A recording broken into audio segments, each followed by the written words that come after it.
I'm talking with the wonderful saxophone player, Jess Gillam, and you just made your Carnegie Hall debut, did you not? Yes, last night. I'm still on a high, still buzzing. So it went well, I would guess. It did go very well, and the audience were so warm and friendly also, which made a huge difference because I was very nervous. It's a dream I've had since I was a tiny girl, so to be able to do it and to such a lovely audience was, I'll never forget it. That's so wonderful. Well, I've been listening to some of your tracks, and most recently your recording Time, which came out a couple of years ago on Decca Classics, and just, loving to wrap my ears in all of that. I wonder if we can talk a little bit about that album, but first, I'd like to hear a little bit more about you, how you got interested in the saxophone, why that instrument was your choice. Yeah, I first started it when I was 7, and I picked it up at a community carnival centre, the Barracudas in Cumbria, and I fell in love with it as soon as I made a sound on it. And it's something about the sound, it's so magnetising and visceral, and at that age it was so loud, and it was for me it represented joy and being able to make music with people, so I fell in love with it very, very early. Yeah. How did you get interested in recording the saxophone and commissioning works and in commissioning arrangements of works? I mean, how did that happen for you? Yeah, I started recording, I think I recorded my first album when I was about 18 or 19, and it was something that I knew I wanted to do because the saxophone is an instrument of such versatility and can play so many different styles and genres, and I wanted to see what the studio could add and use it as an instrument, and I wanted to play music that I loved, and that ended up being a mixture of original pieces for saxophone and also arrangements, and seeing what new life you can bring to a piece and how you can breathe a new life into it is always an exciting journey. So, yeah. Saxophones come in all different shapes and sizes. Do you focus on a particular type of sax? Yeah, I play mainly soprano and alto, those two. And I have played a bit of the bigger ones as well, the tenor, and a little bit of baritone, but mainly soprano and alto. I think they're closest to what my singing voice would be, so they're like an extension. Do you sing? Badly. But I sympathize with the aesthetic that you're talking about. I mean, the saxophone has only been around for almost, 2 centuries now. And like violinists talk about their Strad or their Guarnieri or whatever, is there an equivalent sort of for the saxophone?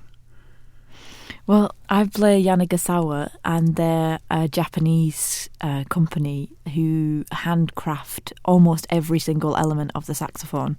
And then my instruments aren't old at all. I'm the first owner.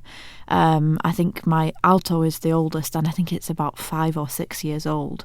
But they're made from unlacquered bronze, so that makes it a slightly warmer sound, and they look old because of they haven't got a lacquer on them, but it's different to string instruments where the instruments kind of mature and become better over time. It's not quite the same with the saxophones, but in another 100 years or 200 years, who knows what we'll think of our instruments from now.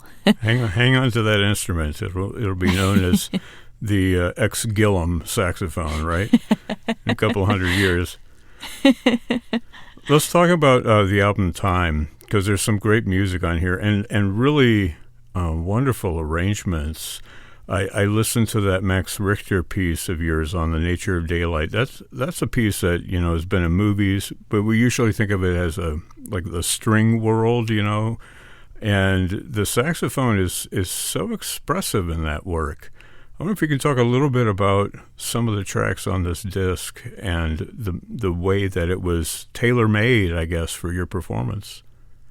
Yeah, of course. You mentioned On the Nature of Daylight, and originally being the strings with the melody, but it's interesting what the saxophone can bring and what it can add, and that's what I always try and do with an arrangement or a transcription. Ask the question, can the saxophone bring something different or shed a new light on this work? And hopefully it does in these arrangements, because it really can add a vocality or just play a melody in a different way. So we also have some new commissions, a piece by Luke Howard called Dappled Light, which is a beautiful sound painting of the world beginning to wake up and the birds singing. And then Suspirium, Tom York. Again, it's trying to imitate his voice on the saxophone, but also see it in a new way. Yeah, it's always... I try to just play the transcriptions if the saxophone really can bring something to it, and hopefully it does on this album. Yeah. You say that you listen to this sort of music. I mean, what are you listening to now? If I looked at your device that plays music, what are you focused on these days? All kinds at the moment. Esperanza Spalding, amazing singer and bass player. I've been listening to her this morning. And also CPE Bach, the energy of his music and how much ecstasy there is in his music, I absolutely love. And then there are always some constants, so I'm usually listening to some David Bowie and usually some form of trip-hop, Portishead or Massive Attack or something like that. Yeah. You've got a couple of different ensembles that play on this disc, the Aurora Orchestra and also your own ensemble. Can you tell us about those two collaborators? Yeah, I've wanted to play with Aurora Orchestra for such a long time. They're a British orchestra with an amazing outlook and a kind of... They're called Aurora Orchestra, but their sound has a glow to it as well. So it was great to get to play with them. And then my ensemble is this is such a dream for me to have a band, a staple group of players, and we've been touring as well, which has been amazing fun. And to get to know a group of 7 other players on a personal and musical level and be able to take risks with them on stage and all be in this kind of collective mission as a band together is the best feeling. I mean, being stood on stage with your closest friends making music and second guessing each other where you might be taking risks in the music is really refreshing for me. I spend so much time on stage with only one other person or time travelling on my own, so being with that group has been really special. Yeah. Well, the Aurora Orchestra plays with you on the Michael Nyman track on this, yeah? Where the Bee Dances? Yes, yeah. Yeah, tell me a little bit about the story behind that. You have some history with that work. I do, yes. It's the piece I played in the final of the UK competition BBC Young Musician of the Year. And I first heard it, I think, when I was about 12, and I'd never ever heard a saxophone with an orchestra. I'd never heard a saxophone sound like it, and I thought, can this be the same instrument that I play? I don't understand how it can make that sound. And hearing that recording was a real turning point for me for thinking this is what's possible with the instrument. And it's a piece that's full of energy and drive and this kind of relentless rhythmic patterning that repeats and circles and orbits, but also has some really beautiful lines and melodies in it as well. Yeah, it's lovely to listen to. And I love how it starts out kind of relaxed and small and then builds into this tremendous buzz, I guess you would say, at the end of the piece. That's wonderful. It does. Yeah. Now, you made this recording a couple of years ago, right around when the pandemic was really taking hold. I mean, how did that affect the creation of this disc?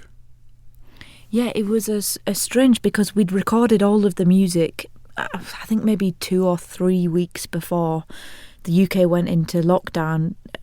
Well, maybe a month before we went into lockdown. COVID was just about on our lips, but we weren't really sure what it was or what would happen at all. So we'd had all the music recorded, and then the release of the album was in the lockdown, which was very strange because we couldn't tour it, we couldn't see how the music worked live, we couldn't really play it to audiences in the same way. But it was nice in a way to be able to release it and for people to experience it at home and for them to have a reaction with it at home. And it kind of took on a new way in how we packaged it and how we put it together. Yeah, that's interesting. Now, folks may know that you are a radio presenter. You're on BBC Radio 3 in the UK. How did you get into the whole radio arena?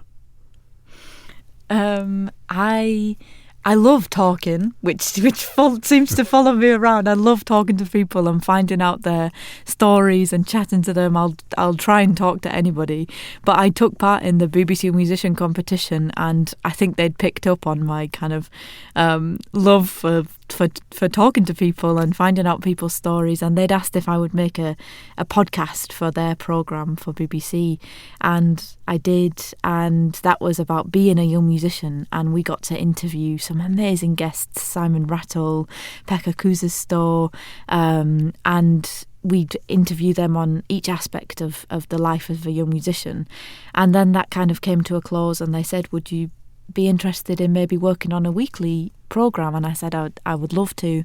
And now we have a show called This Classical Life every week on BBC, and it's available here in America as well as a podcast. And I sit with another musician and ask them about the music they love most, and we pick 4 tracks each and have a conversation about it, and it's fascinating. I really love it. That is so interesting. You got any tips you can share with me? No, for me, I see it as kind of like the same thing as playing saxophone. It's communication, but with a different way. So I feel like all of my music training has helped so much with just speaking to people. But I'm sure you find the same, just being able to have conversations and then share them with other people. It's like, it feels like such a gift to be able to share and reach people when they're just at home, maybe cooking, doing the dishes. You can have a chat with them and not even know them, and I love that. Well, I imagine that it helps that you two are a performing musician on stage. You kind of have a backstage view of those people's lives. Yes, and also experience of playing as well, so you can kind of empathise with them or try and see where they're coming from. And it's interesting hearing what music they listen to as well, because I think sometimes, especially with classical music, we can kind of see these performers on stage and imagine that they only listen to Bach or Beethoven or the music that they're performing. But then when you say, okay, if you pick 4 pieces of music that would be your kind of favourite pieces right now, the pieces you hold most dear, they can range so much, and the music that people listen to tells so much about a person, so it's really fascinating. That's wonderful. Well, while you've got your presenter hat on, I wonder if you could recommend a particular track from this Time album for us to leave our listeners with? What would I say? I really love Orbit, which was the commission by Will Gregory. It's got a lot of energy and kind of almost rock inspired, so I would go for Orbit. Okay. I've been talking with the wonderful saxophonist Jess Gillam, who just made her Carnegie Hall debut. It was great that you made some time to talk with us while you're here in the U.S. And thank you for joining us here on FM 91. Thank you so much. It was so nice to meet you. Likewise. Thank you.